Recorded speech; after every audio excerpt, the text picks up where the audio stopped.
New York Mets. Do we need Jacob deGrom? Yes, we do. But Joe, I'm going to start with you here. Third best ERA as of today for a pitching staff as a whole in the league, in the National League. Again, in baseball entirely, they have the best starting rotation ERA right now, 1.07. We are through 2 turns of the rotation. Joe, what are your thoughts here on the Mets? I mean, it's great. This is everything the Mets dreamed of when they signed Max Scherzer and they traded for Chris Bassett. And the funny thing is, Scherzer is actually been the worst member of the rotation. He's just been okay. It's not even like he's been fantastic and lights out. Bassett's been phenomenal. I love what I'm seeing from him. I think he is going to be a Mets favorite. And I can see the Mets saying, this is the kind of guy we want in this rotation for another 4 or 5 years after this. Carrasco has finally looked like he's gotten back to what he was in Cleveland, between the issues with cancer, between the issues coming into spring training last year. He had the hamstring issues, and then he had a shoulder issue, I think. He couldn't get out of the first inning multiple times, at any point last year, and he finally got over that hump.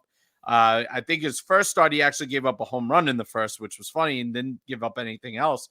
But now the last start, he gave up nothing. McGill has done a phenomenal job stepping in. Peterson was great yesterday in the spot start, and Walker is going to come back from the IL, and he's going to probably replace Peterson right away. But if you're the Mets, you have the best pitching in the league right now in terms of starters, and you have one of the best offenses in the league. You're riding high as a Met fan, and the test was coming in today, and now will be a straight doubleheader tomorrow, which is even better, with the Giants, with some fantastic pitching matchups between the two teams. And we're going to see if this Mets team's for real. I mean, they're going to get a test right away. And if they can hold their own against San Francisco, I think any Met fan would be happy with a 2-game 2-2 split. But, you get a series win at San Francisco, Met fans should be excited. And I believe DeGrom's going for an MRI this week to see if he's going to start his rehab soon.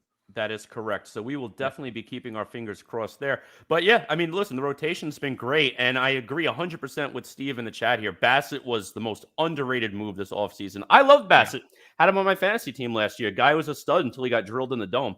He actually led our team in points. I mean, the guy's a good pitcher. And I love the change in velocity where he'll throw this 70-mile-per-hour curveball, but then, get into the 90s also. Guy is a great pitcher. He knows what he's doing. And he's just supposed to be your 3 starter. Arguably the best 3 starter in the game when you have your full rotation. DeGrom, you're doing with this without DeGrom, but I'm going to be real here. If you plan to make it to the World Series, you want DeGrom back, because that's a guy who's going to shut anybody down. And if you're going 1, 2, 3 as DeGrom, Scherzer, Bassett, I'll sign up for that against any lineup, and just and just hope you put up enough runs against whoever they're throwing out there on the mound. So the beauty of what's happening right now is that you don't have to rush DeGrom back. Yeah, 100%. You can let him take as much time as he needs to recuperate and do what he has to do, because right now this Mets rotation's holding it down, and clearly they are. 1.07 ERA, as you mentioned before, Corey, John mentioned before, best pitching staff stat since 1913. It's unbelievable what they're doing. Tyler McGill stepping up into an insane role right now.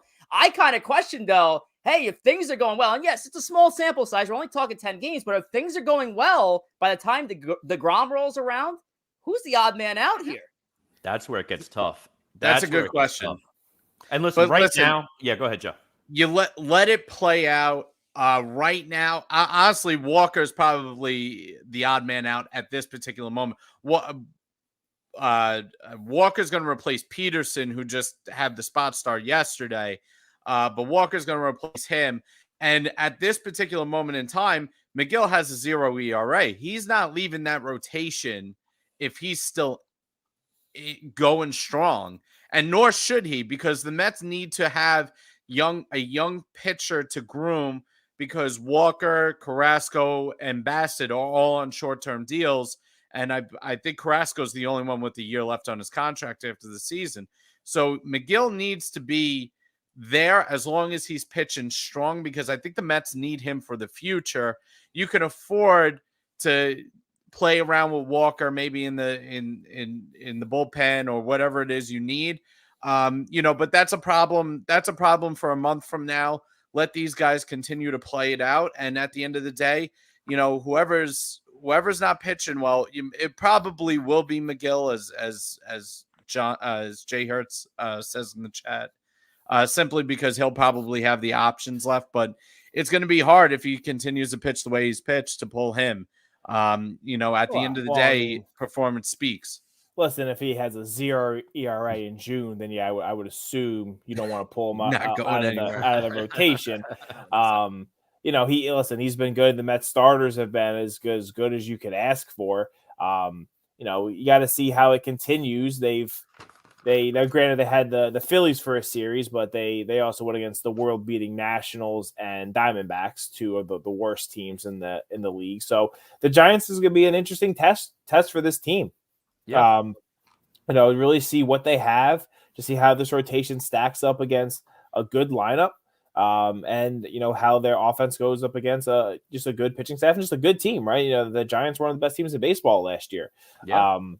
And we'll see. It's probably Megill who ends up out, but you're also dealing with Scherzer, who's eventually he's going to get tired. I know it seems like impossible, but he's a older guy out there, and DeGrom, maybe they don't even have him going every 5 days because he has proven to be pretty injury prone. Maybe he does go every 6 days, and they do go with a bit of like a 6-man rotation, and they find ways to get DeGrom a little bit of a break, because he seems to keep breaking down, which is a travesty for baseball because he's electric to watch.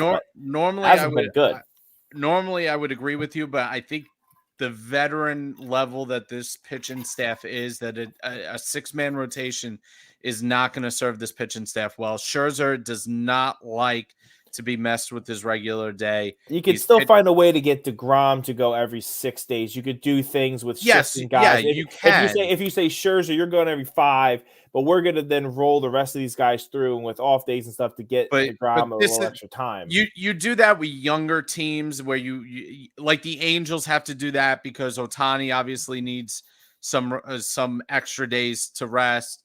Syndergaard's coming off of Tommy John surgery. You do that with a team like that. The problem with the Mets is they got 4-5 veteran pitchers in their rotation that have been going every 5th day their entire career. I actually think it'd probably be worse in the long term for them to go every 6th day now instead of every 5th day, just because they're so entrenched in that routine for in Scherzer's case for over 15 years now. I don't see the Mets going that direction with the rotation, but I think the one thing other than the rotation that the Mets should be encouraged about is the lineup, and the manager. I mean, Buck Showalter has been everything as advertised. The play with JD Davis yesterday on the appeal by our good pal Oliver Perez was a stroke of genius. I'm not 100. I'm assuming how much is that Buck Showalter though? Oh, he said he reviewed that specific scenario in spring training. But I tell you what, Buck is probably the one who brought that up in spring training. But I gotta give props to JD Davis for remembering it, because that's a unique condition. I was gonna say. I mean, listen, we're big fans of Buck Showalter. When we thought Boone was going to be fired, he was very high on Rich and I's list of replacements. I just don't know if we need to give him credit for everything that the players are doing on the field in those cases. Again, as someone who has seen spring training years and years, in person, there's a lot of guys who maybe not paying the most attention when they're going through some of these things. I think you give credit to the players in this case. Now, I'm sure Buck did go over it.